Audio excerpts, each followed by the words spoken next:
Buenas tardes, mi nombre es Diego Palomares y hoy me va a estar acompañando mi compañero Daniel Rosario. En esta presentación vamos a desglosar el flujo de trabajo detrás de todo lo que vemos en la pantalla todos los días. No solo vamos a hablar de cómo se dibuja en 3D, sino de la ingeniería y la física que permiten que esos objetos cobren vida. Ok, vamos con la definición del personaje.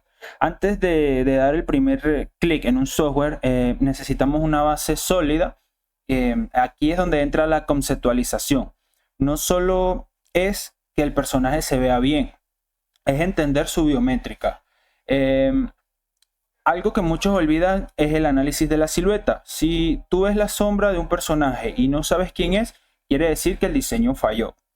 En esta fase usamos los blueprints o vistas ortogonales, que básicamente son nuestro mapa para no perder las proporciones cuando pasemos del espacio al espacio tridimensional. Luego tenemos el modelado del personaje. Aquí es básicamente donde ensuciamos las manos con la geometría. Construimos la malla poligonal, pero ojo, el error de novato es meter miles de polígonos sin control. Lo que realmente importa aquí es la topología. El edge flow o flujo de artistas es lo que separa a un profesional de un principiante.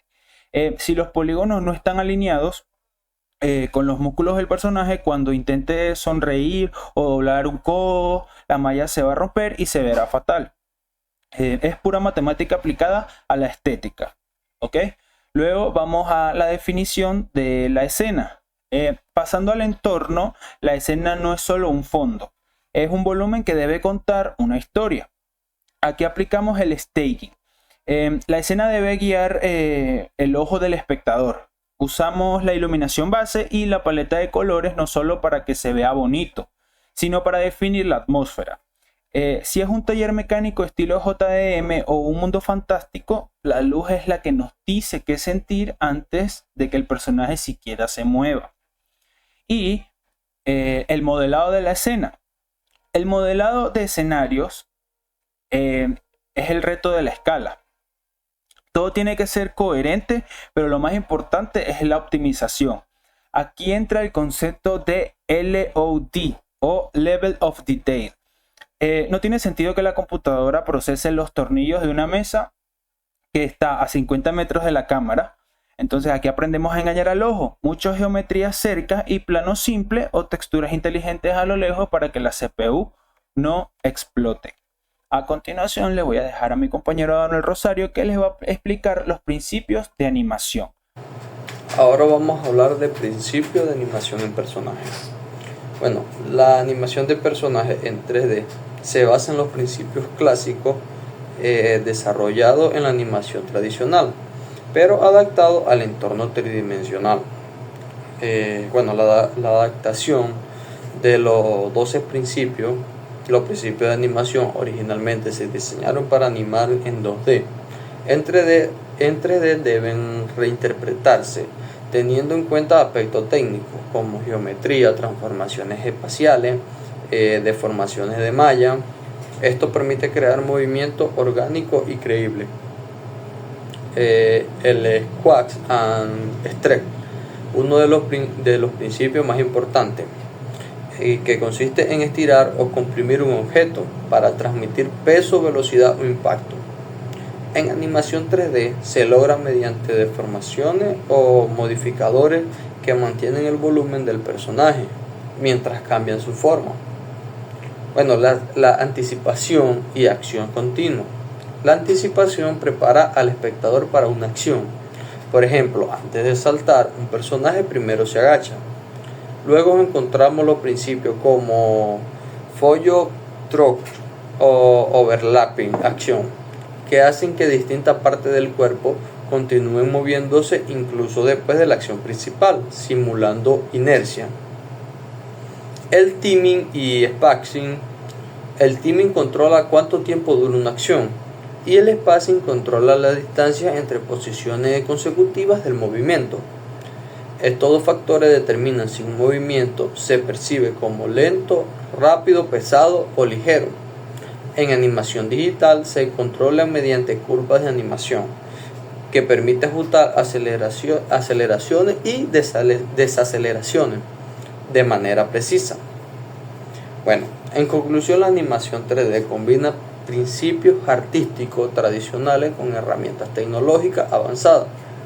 La calidad de una animación depende de la correcta integración entre técnica de animación, simulaciones físicas, control de personajes y principios cinematográficos. Cuando todos estos elementos se utilizan correctamente, es posible crear escenas y personajes que resulten creíbles, expresivos y visualmente atractivos. Gracias. Y ahora voy a hablar de técnica para animar el personaje. Bueno, la animación del personaje es uno de los procesos más complejos dentro del pipeline de animación 3D. Para poder animar un personaje correctamente es necesario construir una infraestructura técnica que permite controlar la geometría del modelo de forma eficiente. Bueno, el rigging es el proceso de crear esquemas digitales del personaje. Este sistema está compuesto por huesos o bones, articulaciones o joints. Estos elementos se organizan en una jerarquía que permite que el movimiento de hueso afecte automáticamente a los que dependen de él. Por ejemplo, al mover el hombro también se moverá el brazo y la mano. Los rigs profesionales incluyen además controles personalizados y restricciones que facilitan el trabajo del animador. El skinning es el proceso mediante el cual se conecta la malla del personaje con el esqueleto. Cada vértice de la malla recibe pesos que determinan cuánto influye cada hueso en su movimiento. Esto es fundamental para evitar deformaciones incorrectas en zonas complejas como codo, rodillas, hombro. Un buen skinning es clave para lograr movimientos naturales.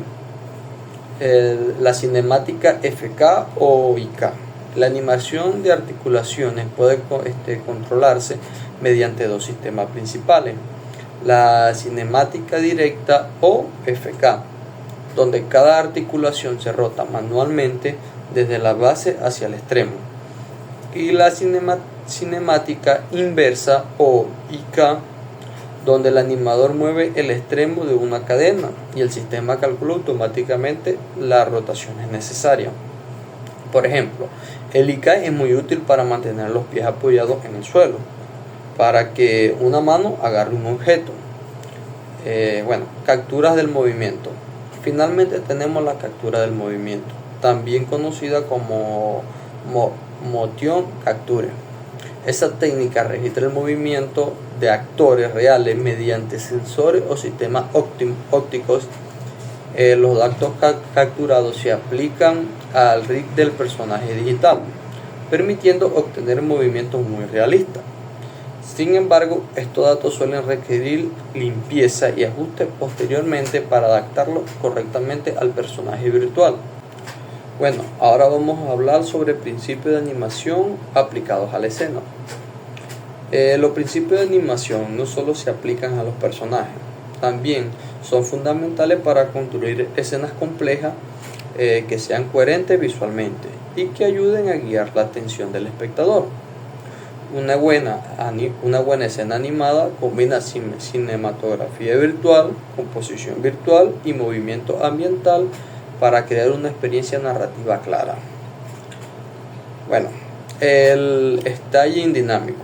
El staging se refiere a la forma en que se organiza visualmente una escena para comunicar claramente la acción principal. En animación moderna, este concepto se extiende más allá de la composición estática. El entorno puede animarse para reforzar la narrativa, por ejemplo, iluminación que dirige la mirada, profundidad de campo, línea de composición y movimiento sutil del entorno. Todo esto ayuda a que el espectador entienda rápidamente dónde está ocurriendo la acción importante. Bueno, acción secundaria ambiental. La acción secundaria consiste en movimientos adicionales que enriquecen escenas sin distraerse de la acción principal. Por ejemplo, vegetación moviéndose con el viento, polvo flotando en la luz, cortinas moviéndose, objetos reaccionando al paso de un personaje. Estos pequeños detalles hacen que el entorno se sienta vivo y aumente el nivel de realismo. Bueno, los arcos en la cámara virtual. En cinematografía virtual, movimiento de cámara también siguen principios naturales. Las cámaras reales rara vez se mueven en línea recta. Por eso en animación se utiliza trayectorias, curvas o arcos, que imitan el movimiento de equipos cinematográficos como doji, grúas, entre otros.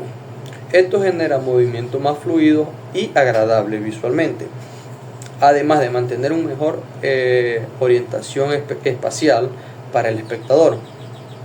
Bueno, el Apple del entorno. El Apple se refiere al atractivo visual de una escena. No se trata de solo de que sea algo bonito, sino de que al diseño visual tenga coherencia estética y narrativa. Esto incluye aspectos como iluminación consistente, armonía en colores, comportamiento físico coherente, diseño artístico del escenario. Cuando todos estos elementos trabajan juntos, la escena logra transmitir una atmósfera clara y convincente. En la animación 3D, cuando hablamos de animar una escena, nos referimos únicamente al movimiento de los personajes. En realidad, todo el entorno que rodea a los personajes también debe completarse de forma coherente y dinámica. Por ejemplo, elementos como el viento, el humo, la iluminación o incluso el movimiento de la cámara forman parte de la construcción visual de la escena. Para lograr esto, la industria utiliza combinaciones de técnicas manuales y simulaciones físicas que permiten generar comportamientos complejos de forma realista.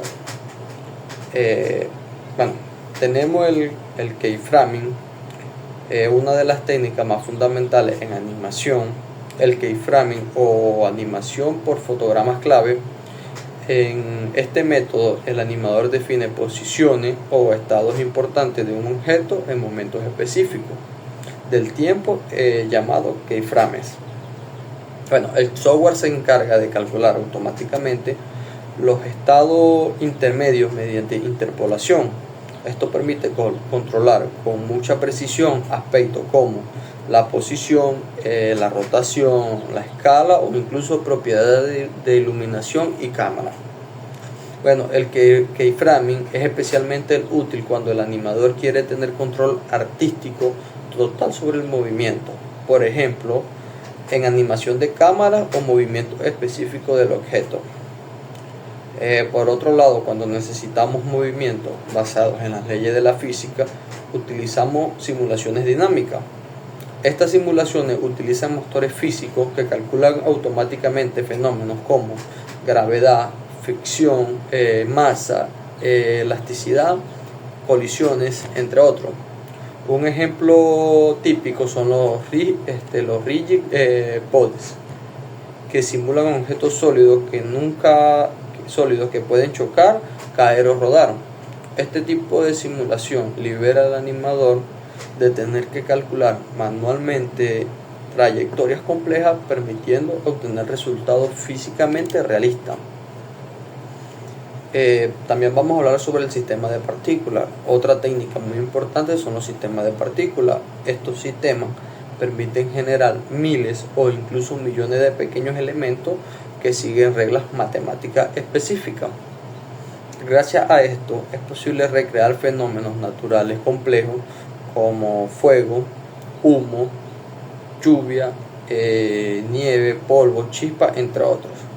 Cada partícula puede tener propiedades individuales como vida útil, velocidad o color, y puede interactuar con fuerzas externas como turbulencia o gravedad.